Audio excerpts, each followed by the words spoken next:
아침에 존귀하신 하나님 앞에 함께 예배를 드릴 수 있게 되어서 감사와 영광을 돌립니다. 특별히 좋은 찬양으로 우리의 영혼을 돌밭과 같은 마음으로 찾아온 우리의 영혼을 옥토로 만드는 귀한 찬양을 불러주신 우리 찬양대에게 감사드립니다. 시편 131편은 다윗이 지은 시입니다. 다윗이 지은 시가 하도 은혜로우니까 후에 성경을 편집한 편집자들이 성전에 올라갈 때 이 찬양을 부르면 좋겠다, 이러한 자세를 가지면 좋겠다, 이렇게 생각을 해서 부제로 성전에 올라가는 노래라 이렇게 붙었습니다. 오늘 우리도 성전에 날마다 주일마다 올라가는 사람들입니다. 어떠한 자세로 하나님 앞에 나아가야 하는가? 교만을 버리고 하나님 앞에 나아가는 것입니다. 나인홀드 니버라고 하는 신학자는 교만을 우리에게 네 가지로 소개를 했습니다. 다른 사람보다 더 많이 알아서 내 지식이 최고라고 하는 것을 교만이라고 했습니다. 이러한 교만을 지식의 교만이라 했습니다. 다른 사람보다 훨씬 더 높은 권세를 가지고 있기 때문에 어느 곳에서나 내가 리더해야 된다, 이렇게 생각하는 사람들이 있습니다. 이런 사람들을 정치적인 교만으로 그렇게 분류를 했습니다. 다른 사람들과 비교해 볼 때 나는 내 눈에 티끌도 가지고 있지 않지만 다른 사람의 눈에는 들보를 가지고 있다, 내가 저 사람보다 훨씬 깨끗하고 도덕적으로 바르고 정직하게 산다라고 생각하는 사람들이 있는데 이것도 교만이라고 하는 것입니다. 이런 교만을 도덕적인 교만이라 했습니다. 하나님과의 관계에 있어서도 교만이 나타나는데 내가 하나님과 더 가깝다, 내가 성경을 더 많이 읽었다, 내가 교회 생활을 더 많이 오래 했다, 하나님께서 나에게는 즉각적으로 응답하신다, 이런 생각을 갖는 것도 교만이라고 했습니다. 이런 교만을 신앙적 또는 종교적 교만이라 그렇게 말했습니다. 일리 있는 분석이고 우리는 이러한 것과 거리를 떼어서 살면서 이런 교만한 삶과는 거리가 없는 사람이 되어야 할 것입니다. 오늘 다윗은 이렇게 신학자처럼 교만을 분석하진 않았지만 자기의 삶의 현실 속에서 교만을 정의했습니다. 그 교만은 눈이 높아서 큰 일과 감당하지 못할 놀라운 일을 하려고 힘쓰고 애쓰는 것을 교만으로 보았습니다. 분에 넘치는 일, 그 분에 넘치는 일들을 해보려고 애쓰는 것 자체가 교만인 것입니다. 우리 인간이 물속에 들어가면 산소호흡기를 끼고 잠수사가 들어가도 20분 이상 버티기 어렵다고 합니다. 그곳에서 1시간, 2시간을 있겠다고 하면 교만이 아니겠습니까? 우리가 달리기를 아무리 잘 달려도 인간은 100m에 9초 5 이상을 넘어설 수가 없습니다. 그런데 우리가 오늘 100m를 달리기 하는데 8초 만에 7초 만에 뛰겠다라고 생각하면 그것도 교만이 될 것입니다. 다윗은 왕이 되기 전에는 교만하지 아니했습니다. 왕이 되기는 겸손한 사람의 전형이었습니다. 그런데 왕이 되고 나니까 다윗도 교만해지기 시작을 했는데 교만한 내용이 두 가지 정도 나타납니다. 하나는 자기가 취할 수 없는 여인을 취할 수 있다라고 생각했습니다. 내가 이 나라의 왕이므로 이 나라의 모든 것은 내가 소유할 수 있다라고 생각한 교만의 마음이 들기 시작을 했습니다. 그리고 다윗은 이렇게 정치적으로 통일한 이 왕국에서 모든 백성들이 하나님을 섬기는데 내가 멋있는 성전을 지어야 되겠다라고 생각했습니다. 얼핏 보기에는 교만한 행위가 아니었지만 신앙적 행위였지만 하나님은 그것을 다윗의 교만으로 보았습니다. 성전은 내가 지을 일이 아니다라고 하는 것입니다. 여기에서 우리는 아무리 열심을 가지고 하나님의 일을 한다고 할지라도 하나님은 어떤 신앙적 행위에 대하여 교만하다 그렇게 말할 수 있는 그런 경고를 듣게 되는 것입니다. 성경 전체를 요약하면 교만이라고 하는 것은 어떤 태도나 자세가 아니라 하나님의 말씀을 벗어나는 것을 교만이라고 하는 것입니다. 최초의 사람 아담과 하와가 하나님의 말씀을 벗어났습니다. 하나님께서 그들에게 에덴 동산을 허락하시고 만물을 다스리는 권세를 주셨지만 한 가지를 금지하셨습니다. 그 금지한 내용은 동산 중앙에 있는 선악을 알게 하는 나무는 따먹지 말라고 한 것입니다. 그런데 교활한 뱀이 인간의 마음속에 잠복해 있는 교활한 마음을 끄집어내기 시작합니다. 그것은 하나님께서 너희를 축복하기 위한 것이 아니라 그것을 먹으면 너희도 하나님과 같은 지혜와 지식을 가질 것을 염려해서 하나님께서 먹지 말라고 하신 것이다. 너희가 어떻게 해서라든지 슬금슬금 기어 들어가서 그것을 따먹게 되면 너희들의 능력은, 지각은 하나님과 동일하게 될 것이다 라고 그렇게 유혹합니다. 이 유혹에 넘어간 하와는 결국 자기의 남편과 함께 이 선악과를 따먹게 됩니다. 이 선악과가 무엇인가 하는 것을 여러 학자들이 또 수많은 사람들이 궁금해 왔습니다. 선악과는 복숭아 나무냐 사과 나무냐, 여러분 이런 것은 의미가 없는 일입니다. 선악과의 이야기는 하나님이 인간에게 금지하셨는데 그 금지를 넘어가려고 하는 것을 이렇게 소라적으로 표현한 내용입니다. 그러면 우리가 이스라엘 백성으로 부름을 받아서 신의 산으로 들어와서 출애굽하면서 십계명을 받는 내용에서 선악과의 흔적을 찾을 수가 있습니다. 하나님은 십계명에서 10가지 계명을 주면서 1계명에서부터 4계명은 하나님만을 섬겨라, 다른 신을 섬기려고 절대로 넘어가지 말아라, 이걸 가리키지요. 다른 신을 섬기면 죽음이다, 그것입니다. 그리고 이제 5계명에서 중간 계명을 둡니다. 눈에 보이는 하나님과 같은 너희의 부모를 공경하라, 이렇게 말하면서 6계명부터는 살인하지 말라, 간음하지 말라, 도둑질하지 말라, 그리고 거짓 증거하지 말아라, 이웃의 것을 탐내지 말아라, 그렇게 이스라엘 백성들을 교훈합니다.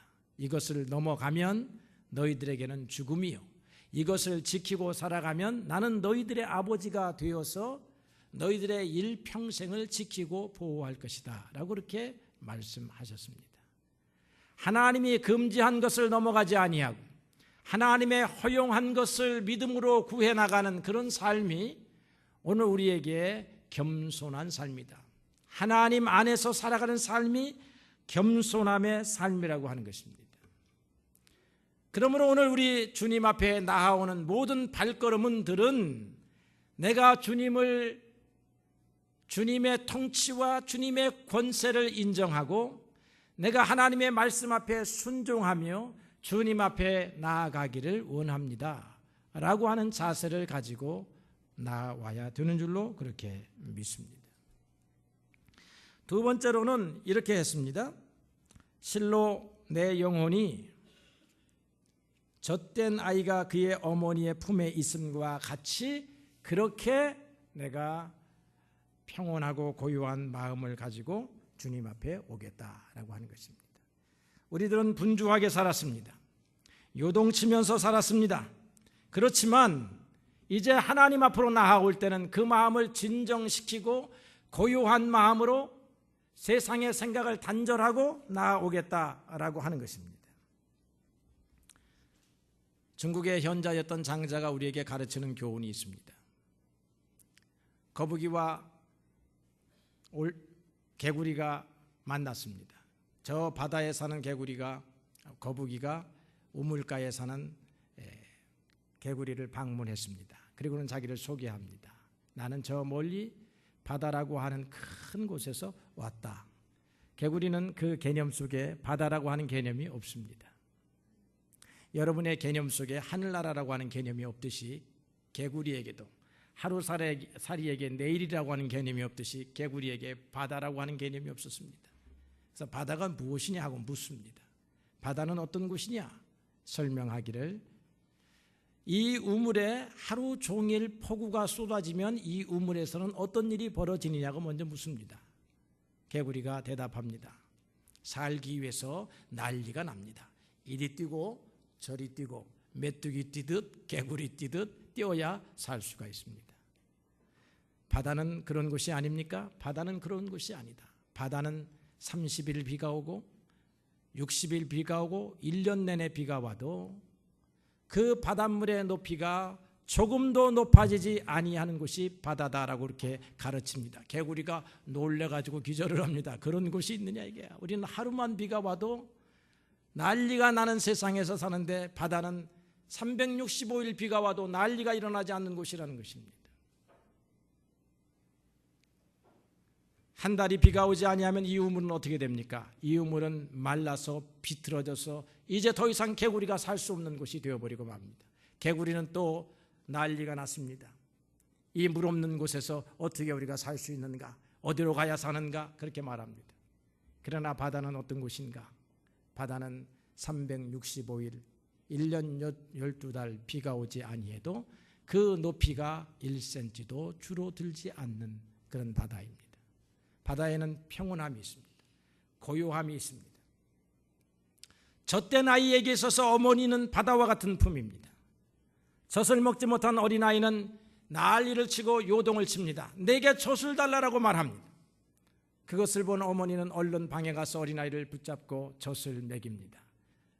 젖을 충분히 먹은 어린아이는 이제 어머니 품위에서 평안하게 잠을 자게 되는 것입니다. 그게 젖된 아이의 평온함입니다. 우리는 사람이 떡으로만 살지 아니하고 하나님의 입에서 나오는 말씀으로 사는 사람이라 하나님의 말씀이 우리의 영혼의 젖입니다.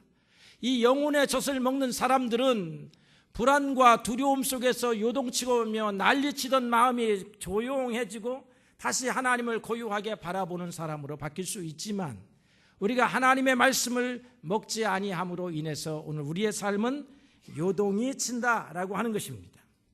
날마다 일어나는 마음의 풍랑 때문에 우리들이 분주해집니다. 가인은 분노 때문에 마음의 풍랑이 일었습니다. 아니, 내 동생 아벨에게는 왜 저렇게 풍성한 수확을 주고 나에게는 이렇게 조금만 주는 것인가? 하나님은 왜 나를 미워하시는가? 왜 동생만을 사랑하시는가? 이 마음의 요동이 일어나니까 결국 그는 동생을 죽이는 최초의 살인자가 되고 말았습니다. 야곱은 불안과 두려움의 인생을 살았습니다. 아버지가 내 형에게 장자권을 주었는데 장자권을 가졌는데 그 모든 이에게 영적인 축복, 육적인 축복, 모든 재산을 물려주면 나는 내 집을 어떻게 세울 수 있는가? 그런 마음의 요동과 난리가 났기 때문에 그는 교활한 꾀를 사용하기 시작해서 그 형을 속이게 되고 아버지를 속이게 됩니다. 그리고 쫓겨나면서까지도 자기의 인생이 무엇인지를 알지 못합니다. 자기 외삼촌 라반에게 속임을 당하게 되고 20년 동안 일을 해주었어도 자기의 집을 세울 수가 없었습니다. 외삼촌에게 가서 얘기합니다. 어떻게 내 집은 언제 세울 수가 있겠습니까? 여러분, 돈을 모아야 되는데, 집을 사야 되는데, 자가용을 사야 되는데, 사업에 성공해야 되는데, 우리가 만든 무슨 계획이 프로젝트가 완성이 돼야 하는데 이런 것 때문에 날마다 분주한 것이 우리의 마음입니다. 불안과 두려움이 그들의 마음을 풍랑치게 하고 있다라고 하는 것입니다. 저도 미국에 이민을 가보니까 이 이민 생활에서 과연 안정되게 살 수 있는가? 어린아이들을 잘 교육시킬 수 있는가? 내가 내 집을 세울 수 있는가? 실패하지 아니할까? 이런 수많은 불안이 나의 삶을 사로잡기도 했다 하는 것입니다. 아쉬움과 후회가 생겨나게 되면 마음의 풍랑이 일어납니다. 베드로는 예수님을 배반하고 난 다음에 밖에 나가 통곡하면서 내가 왜 그랬을까? 내가 왜 내 생명의 주님을 부인하게 되었을까? 그런 후회의 밤을 보냅니다.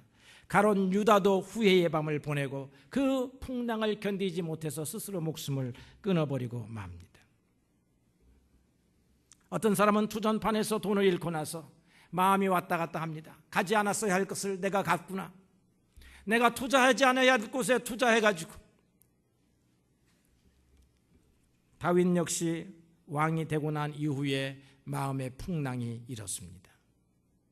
왕이 되기 전에 다윗은, 가난할 때의 다윗은 겸손했습니다. 이루고 난 다음에 우리가 넘어질까 조심해야 하는 것입니다. 다윗이 전쟁이 일어나고 있는 그 와중에 왕궁을 거닐고 있다가 높은 곳에서 한 아리따운 여인을 보게 되었습니다. 마음에 풍랑이 일어났습니다. 그들은 십계명을 생명처럼 여기고 살았던 유대 백성이었지만 여인이 주는 그 아름다움에 마음의 물결이 요동치기 시작을 한 것입니다. 그리고는 어떻게 하면 저 여인에게 소식을 전할 수 있을까? 넷이 A를 보낼까 B를 보낼까? 어떤 놈을 보내야 이 비밀을 지켜주면서 데리고 올 수 있을까? 언제 시간에 데리고 올 수 있을까? 이런 풍랑이 일어나는 다윗의 모습을 보면서 과연 다윗도 그리했구나, 우리가 위로를 받습니다. 결국 여인을 데리고 들어왔습니다. 하룻밤을 정말로 보내게 되었고 이제 나에게 만족하다. 어찌 보면 후회의 감정이 들었을지도 모릅니다. 내가 왜 그랬을까?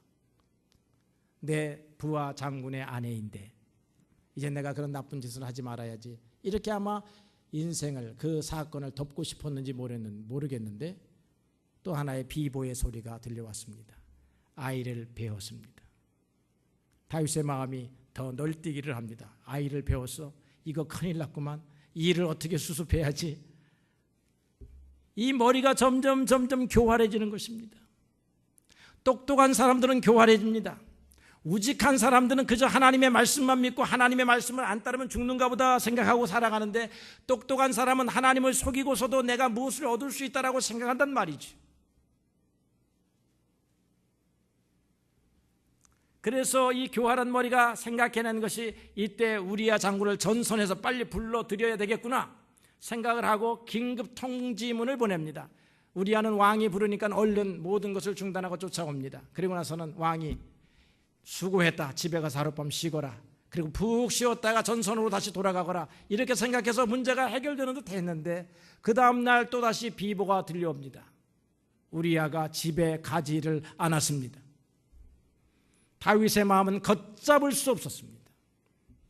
결국 다윗은 그 우리야를 죽여야 그 문제를 해결할 수 있었던 것입니다. 우리야를 죽이고 나서 후회했겠지요.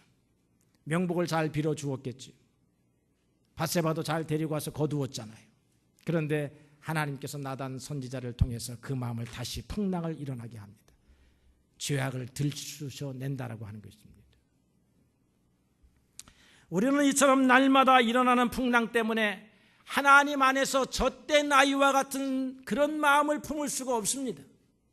하나님의 말씀을 벗어난 사람들은 하나님 앞에 와서 이런 고유한 감정을 가질 수가 없어요.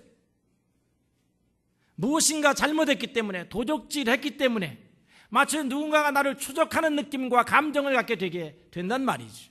이런 사람이 어찌 그 마음의 풍랑을 잠재울 수가 있겠습니까? 그러나 우리 주님은 어떤 주님이셨습니까? 우리 주님의 모습을 보면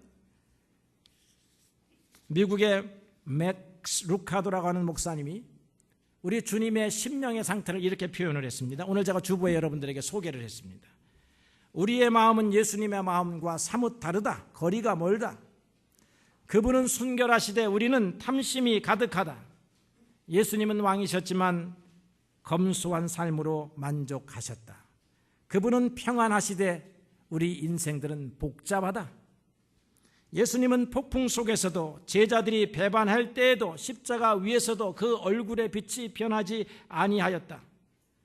그분은 목적이 분명하시되 우리는 산만한 인생을 살아간다. 예수님은 하나님의 명령을 일관되게 수행하지만 인간은 우왕좌왕하는 삶을 살아간다. 그분은 즐거우시되 우리는 군말이 많다. 예수님은 지극히 사소한 것에, 볼품이 없는 것에서도 즐거워하시고 감사하셨다.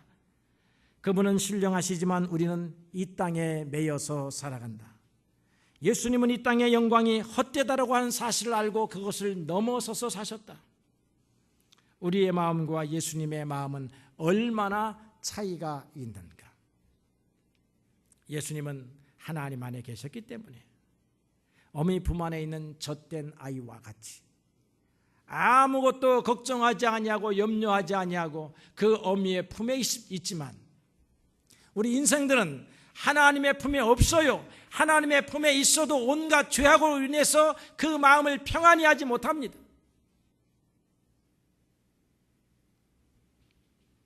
여러분, 주님께서 우리에게 평안한 마음 주시기를 기도해야 되겠습니다. 우리가 주님의 말씀을 벗어나지 않아야 되겠습니다. 벗어나는 순간 우리의 마음은 요동치게 되어 있습니다. 세 번째로는 3절에 이렇게 쓰여져 있습니다. 이스라엘아 지금부터 영원까지 여호와를 바랄지어다 라고 하는 것이죠. 눈을 떼지 아니하고 주님을 바라보겠다는 것입니다. 주님을 바라보다가 무슨 일이 일어나면 눈을 떼었다가 바라보는 것이 아니라 우리의 마음의 눈이 하나님 앞에 가는 그날까지 주님에게서 떨어지지 않겠다고 하는 것입니다. 지금까지는 우리는 하나님을 바라보지 않았습니다. 어찌 보면 눈에 보이는 세상의 유혹 때문에 세상을 더 많이 바라봤는지도 모릅니다. 인생을 결정한다고 하는 것은 세상을 잘 아는 것이라고 생각했습니다. 하나님이 우리의 인생을 결정한다라고 하는 사실은 늘 배우지만 우리의 마음속 깊이 새기지를 않고 살아왔습니다. 지금까지는 주님을 잘 따라가다가도 눈을 돌렸습니다. 이것이 위험한 것입니다. 주님을 바라보느냐, 주님에게서 두 눈을 떼느냐가 인생의 장래를 성패하는 결정적인 요소라고 하는 것입니다. 우리가 잘 아는 바와 같이 롯의 아내는 다른 곳으로 눈을 돌렸습니다. 앞만 보고 달려가야 하는데도 불구하고 그는 무엇인가 놓치고 온 사람이었기 때문에 놓고 온 그것을 미련 염두에 두다가 그는 영영 돌아오지 못하는 생애를 갖게 되었습니다. 이용규라고 하는 몽골 선교사가 있습니다. 내려놓음이라고 하는 책을 썼습니다. 이 사람이 그 책에서 이런 간증을 하나 했습니다. 그는 하버드 대학교에서 박사학위를 받았는데 그 모든 것을 내려놓고 몽골로 선교사로 떠났습니다. 그런데 도착한 지 며칠 안 돼서 시험을 받았습니다. 자기의 재산 목록 1호인 노트북이 도난을 당하고 만 것입니다. 모든 선교의 자료가 들어있는 노트북이었다고 합니다. 그것도 몽골 사람들에게, 자기가 지금 선교하고 있는 그 사람들에게, 자기가 지금 선교하고 있는 그 방을 드나드는 그 몽고의 어린아이들에 의해서 노트북이 없어져 버리고 말았습니다. 그는 마음의 분노가 일었다고 했습니다. 선교하고 싶은 마음도 싹 사라져 버리고 말았습니다. 내가 이런 사람들에게 선교할 필요가 있는가? 그는 당장 보따리를 싸가지고 돌아오려고 했는데 하나님 앞에 나가서 기도합니다. 우리가 하나님을 믿는 참 좋은 이유가 있습니다. 분노가 일어나도, 화가 나도, 보따리를 싸다가도 주님 앞에 가서 먼저 기도한 다음에 행동하는 것입니다. 우리는 행동하기 이전에 기도라고 하는 하나님이 놀라운 안전장치를 주었습니다. 그래서 하나님 앞에 기도하니까 하나님께서 그런 깨달음을 주었다라고 하는 것입니다. 너는 그 노트북을 잃어버리고 나만 바라볼 수 없겠느냐, 그렇게 말씀하시는 음성이 들려오는 것 같았다고 했습니다. 그래서 그는 주님을 바라보고 모든 선교의 자료를 다 내려놓고 그때부터 기도하면서 자기만의 선교의 책략, 전략을 만들어가기 시작을 했다라고 하는 것입니다. 한 장로님이 기도하려고 이 앞에 나왔습니다. 우리 교회 장로님들이 다 늘 원고를 가지고 오는 것을 제가 봤습니다. 참으로 좋은 것이라고 생각합니다. 그런데 원고에 너무 의지하다 보니까 이 선풍기에 그 원고가 날아가 버리고 나면 어찌할지 참으로 답답한 일이 되었습니다. 그런데 그날따라 마침 선풍기에 원고가 날아갔습니다. 이 장로님이 큰일 났습니다. 마음이 분주해졌습니다. 주님 앞에 기도하러 왔다가 지금 원고가 없어졌으니 이거 어쩌으면 좋겠습니까? 그래서 탄식 소리가 나왔습니다. 하나님, 큰일 났습니다. 그런데 그 앉아있던 성도들이 그 얘기를 듣고 은혜를 받았습니다. 그래요, 하나님, 우리도 다 큰일 났습니다. 다 날아가 버렸습니다. 성도들이 은혜를 받았습니다. 우리도 지금 다 날아가가지고 지금 빈털터리가 되었는데 오늘 주님 앞에 은혜를 받으러 왔는데 저 장로님의 기도가 자기도 다 날랐다가 갔다고 하니 은혜가 됩니다. 하나님만 믿습니다. 그렇습니다. 하나님만 믿습니다. 예수님의 이름으로 기도합니다. 아멘. 그 3분에서 5분 장장한 그 미사력을 사용한 기도문이 없어졌지만 세 마디로 끝냈습니다. 하나님, 큰일 났습니다. 다 날아가 버리고 말았습니다.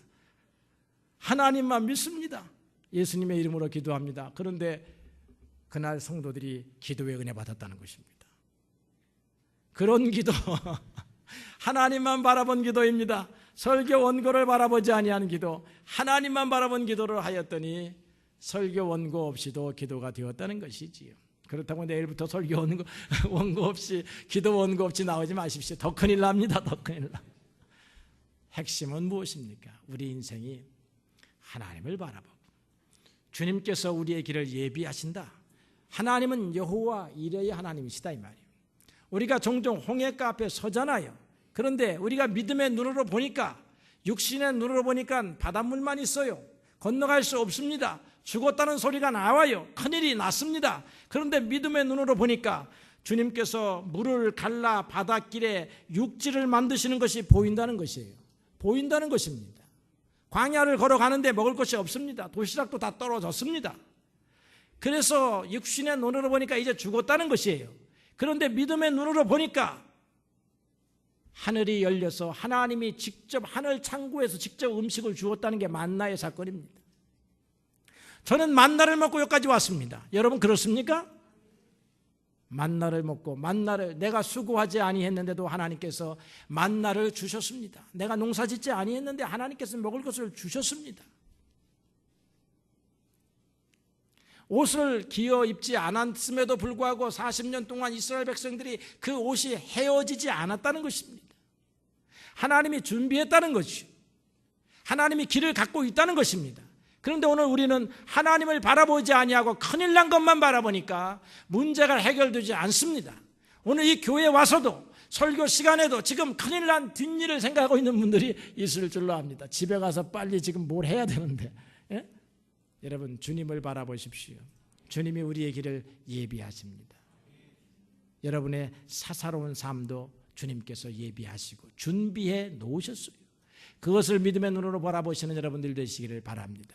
주님 앞에 나아가는 사람은 교만한 마음을 버리시고, 주님 앞에 나아가는 사람은 젖된 아이와 같이 주님을 믿음으로 평온한 마음, 심지가 견고한 마음 갖고 나아가고, 그런 마음으로 내가 주님을 바라보리라, 주님께서 우리를 위하여 예비해 놓으셨도다 하는 그런 신앙으로 오늘의 이 어려운 형편을 이겨나가시는 성도들 되시기를 주님의 이름으로 축원합니다.